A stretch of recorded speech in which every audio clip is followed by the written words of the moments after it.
Salam bahagia, pemikiran Ki Hajar Dewantara, pendidikan yang berpihak pada murid.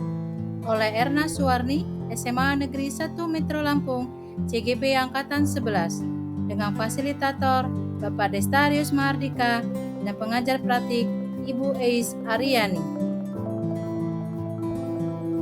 Menurut Ki Hajar Dewantara, tujuan pendidikan adalah menuntun segala kodrat yang ada pada anak-anak agar mereka dapat mencapai keselamatan dan kebahagiaan yang setinggi-tingginya sebagai manusia maupun sebagai anggota masyarakat.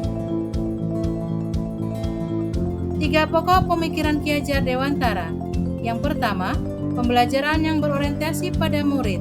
Proses pembelajaran yang mendorong dan mengembangkan keaktifan murid dalam pemahaman konsep maupun teori melalui berbagai aktivitas pengalaman pada berbagai lingkungan belajar, yaitu lingkungan di dalam sekolah dan di luar sekolah. 2. Pendidik menuntun kodrat anak, kodrat alam bahwa setiap anak sudah membawa sifat atau karakternya masing-masing, sedangkan kodrat zaman berkaitan dengan isi dan irama yang harus dibekali keterampilan kepada siswa dan menuntunnya agar bisa hidup dan berkaya serta mengembangkan diri. Yang ketiga, trilogi pendidikan ing ngarso sung tulodo, depan menjadi teladan, ing madya mangun karso, di tengah membangun motivasi, dan tutwuri handayani, di belakang memberikan dorongan. Pendidikan yang berpihak kepada murid, yaitu 1. Memberikan kemerdekaan dalam belajar, yang kedua, pembelajaran yang kreatif dan inovatif, dan ketiga, melaksanakan pendidikan yang tidak hanya menekankan pada kognitif saja, tetapi juga afektif dan psikomotorik. Dan yang keempat, melaksanakan pendidikan dan pengajaran yang sesuai dengan konteks sosio-kultural murid. Dan kelima, menyesuaikan perkembangan zaman dengan memanfaatkan teknologi dalam pembelajaran. Implementasi yang dapat dilakukan di sekolah antara lain: 1. Memberikan kesempatan kepada murid untuk berkolaborasi atau bekerja sama tim untuk mengembangkan kompetensi sosialnya. Yang kedua, memberikan penugasan dengan membebaskan kepada murid memilih bentuk laporan hasil penugasannya sesuai dengan minat dan kreatifnya. Yang ketiga, melaksanakan pembelajaran dengan konten materi yang disesuaikan dengan perkembangan berpikir dan konteks alam, sosial, dan budaya. Keempat, melaksanakan pembelajaran dengan menggunakan media pembelajaran sesuai dengan karakter murid serta untuk mengembangkan karakter masing-masing murid. Dan yang kelima, memberikan kesempatan kepada murid untuk melakukan refleksi diri terhadap proses pembelajaran yang sudah dilakukan.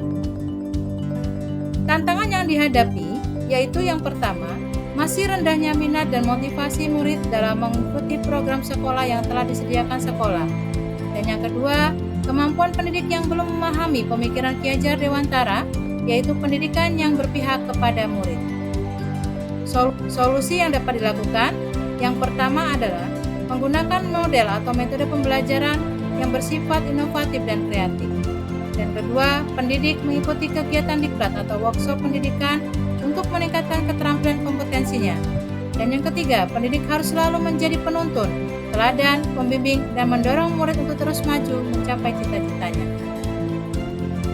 Contoh pemikiran Ki Hajar Dewantara yang dapat diimplementasikan di sekolah antara lain, siswa bekerja sama melakukan kegiatan praktikum biologi, kemudian siswa mengikuti kegiatan perkemahan tamu ambalan untuk melatih kemandirian, siswa melakukan olahraga dan makan sehat bersama atau disebut dengan Jumat Sehat, kemudian siswa melakukan proyek P5 dengan tema pemilihan OSIS, kemudian KBM yang aktif mengacu pada siswa yang berinteraktif, melakukan kerja bakti penghijauan sekolah di lingkungan sekolah. Implementasi yang dapat dilakukan di sekolah antara lain kegiatan Jumat Motivasi, kegiatan Salam Pagi, kegiatan pengembangan nilai-nilai rohani atau Jumat Takwa, dan kegiatan pengembangan diri siswa dalam kegiatan eskul pramuka. Terima kasih saya ucapkan. Tergerak, bergerak, dan menggerakkan.